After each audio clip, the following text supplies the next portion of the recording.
Hi there.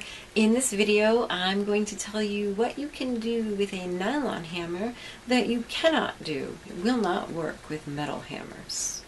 So you may have seen these nylon and rubber mallets. You can often find this particular style in the jewelry section at your craft store. And you may have wondered, well, why not just use a chasing hammer? I've done a video explaining to you how to use this.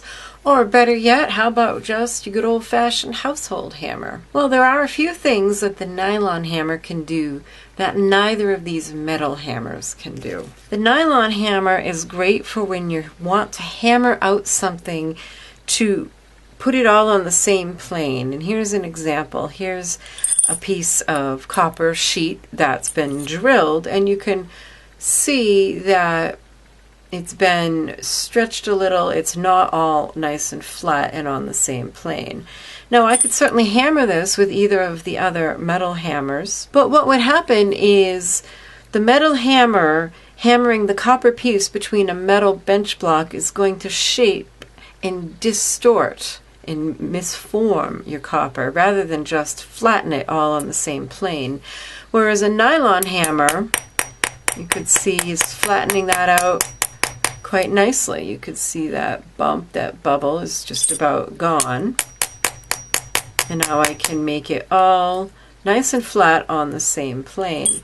But if I were to hit it with the hammer, it would stretch the metal and it wouldn't be the same shape that I've cut out anymore. The nylon hammer is also great if you don't want to mar something. Now here's another example of a hook clasp that I've made, and you can see that this is made from round wire.